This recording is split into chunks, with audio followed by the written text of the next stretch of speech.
আচ্ছা, টাকা তো ফেরত পেলেন, কিরম কি লাগছে খুবই আজকে? ভালো লাগছে, পুলিশের উপর ভরসা আছে বলে ফেরত পেলাম টাকাটা। আপনার বাড়ি কোথায়? বাড়ি কুলিয়াপাড়া বাজার, আর নাম? ভাস্কর ধারা।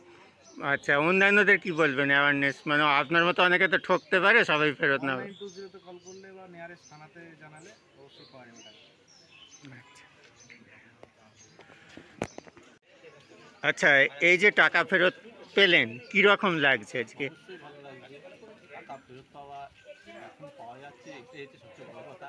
এবং পুলিশের কাছে ভরসা করেই আমরা টাকাটা ফেরত পেলাম, খুবই মানে ভালো লাগছে। আপনি কি আশা করেছিলেন পুলিশ উদ্ধার করতে পারবে, রিকভার করতে পারবে? টাকাটা চলে যায়, সেটা ফেরত পাওয়া আশা করা যায়, তবুও একটা ভরসা ছিল আইনের উপর, প্রশাসনের উপর, এবং পেয়ে খুব ভালো লাগছে। আচ্ছা, কিভাবে গেছিলো যদি একটু বলেন? আর এটা ক্রেডিট কার্ডের মাধ্যমে গেছে। ক্রেডিট কার্ড আমার দুটো ক্রেডিট কার্ড ছিল, একটা আরবিএল ব্যাংকে, যেটা খুবই রিসেন্টলি আমি অ্যাপ্লাই করেছিলাম। ওই কার্ডটা ছিল ফ্রি অফ, অ্যানুয়াল ফ্রি আর কি, কিন্তু সেটা কোনোভাবে অ্যানুয়াল চার্জেবল হয়ে গেছিলো। এবং ওরা ওদের আরবিএল ব্যাংকের নাম করে ফোন করেছিল যে আপনারটা চার্জেবল হয়ে গেছে, ওটাকে ক্যান্সেলেশন করে আপনাকে ফ্রিতে করে কনভার্ট করতে হবে, সেটাকে আমাকেই করতে হবে। ওরা একটা লিঙ্ক পাঠিয়েছিল, এপিকে লিঙ্ক, সেটাকে আমি ক্লিক করাতেই ওরা আমার মোবাইল হ্যাক করে এবং একটার পর একটা ট্রানজ্যাকশন রিপোর্ট আসতে থাকে আমার মোবাইলে। অন্যান্যদের কি বলবেন এ ব্যাপারে, এপিকে লিঙ্ক অবশ্যই যা? এপিকে হ্যাঁ। সবসময় কোনো লিঙ্কে যেন টাচ না করে, কোনো কাউকে ওটিপি যেন না শেয়ার করে, আর যদি করেও থাকে ভুলবশত অবশ্যই হুম। 1920-তে যেন মানে রিপোর্ট করে। আচ্ছা আচ্ছা, আপনার নাম? আমার নাম চয়ন সরকার, গুপ্তিপাড়া।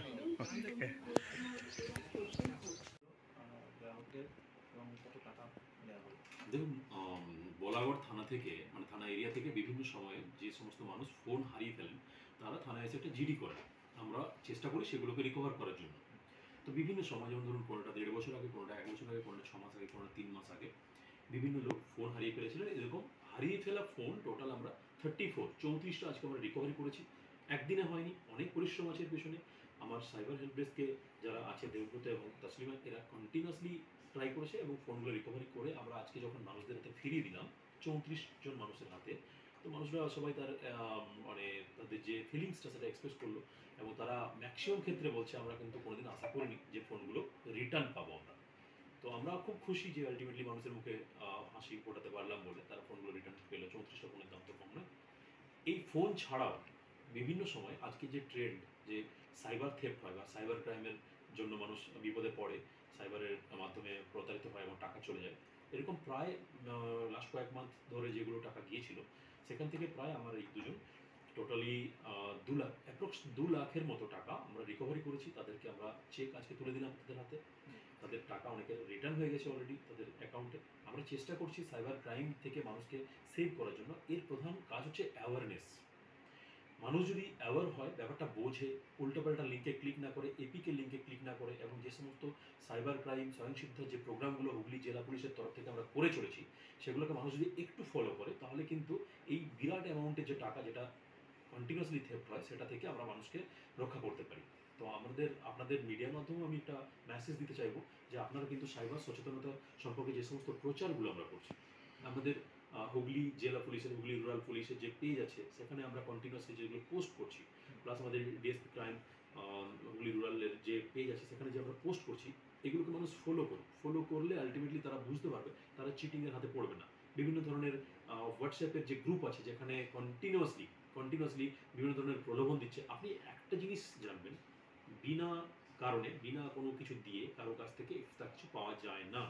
সো মানুষ যদি কোনো জায়গায় এই প্রলোভনে জায়গা আসে যে আমাকে 10 লাখ টাকা, তোমাকে 10 লাখ টাকা দেওয়া হবে, আপনি জাস্ট এইটুকু এই কাজটা করে দিন, সামান্য অল্প কিছু টাকা, একবার চলে গেলে সে টাকা রিটার্ন আসবে না সহজে। সো আমরা আজকে খুব খুশি যে আমরা প্রায় 2 লাখ টাকার মতো রিটার্ন করলাম এবং 34টা ফোন আমরা তাদের ওনারদের হাতে ফিরিয়ে দিতে পারলাম। এত সচেতন করছেন, তারপরে মানুষ সচেতন হচ্ছে না? না, ডেফিনেটলি অনেক মানুষ সচেতন হয়েছে, কিন্তু আবার আমাদের কাজ করতে হবে। আমরা কাজ করছি অলরেডি। প্রত্যেকটা মানুষকে, যারা যারা সচেতন ব্যক্তি আছে, তাদেরকে এগিয়ে আসতে হবে, যা লাইক মিডিয়া বা অন্যান্য যে সমস্ত ফোরামগুলো আছে, যে মানুষ যখনই, যে শিক্ষিত মানুষ, তো সে তার উচিত পাশের লোককে জানানো, তার আশেপাশে যে সমস্ত মানুষজন আছে তাদেরকে ইনফর্ম করা যে সাইবার রিলেটেড এই সমস্ত ইস্যুতে কিন্তু পা দেবেন না, তাহলে কিন্তু ফ্রডের শিকার হবেন। তো একা শুধু পুলিশ অ্যাওয়ারনেস করে কিন্তু ব্যাপারটাকে কার্ভ আউট করতে পারবে না। শেষ বার্তা কি দেবেন? মানে শেষ বার্তা গ্রাহকদের উদ্দেশ্যে। শেষ বার্তা এটাই যে বলাগড় পুলিশ তথা হুগলি জেলা পুলিশ সবসময়ই চেষ্টা করে তাদের আমাদের যে মেন উদ্দেশ্য, যেটা আমাদের ইন্টেনশন, যে মানুষের যে কোনো সুবিধা, যে কোনো প্রবলেম, যে কোনো ইস্যুজে আমরা কিন্তু পাশে দাঁড়াই। আইন কেউ হাতে তুলবেন না, আমাদের জানান, পুলিশ আপনাকে ডেফিনেটলি হেল্প করবে, এটা আমাদের অঙ্গীকার আছে। আমরা ট্রাই করবো যে কোনো ইস্যুতে, যে কোনো ছোটোখাটো ম্যাটার যাই হোক না কেন, প্রবলেম হলে আমাদের জানান, আমরা হেল্প করবো সবাইকে। সচেতনতার প্রচার Definitely আরো বাড়াবেন। আমরা আবার সবাই খুশি পুলিশের ভূমিকায়।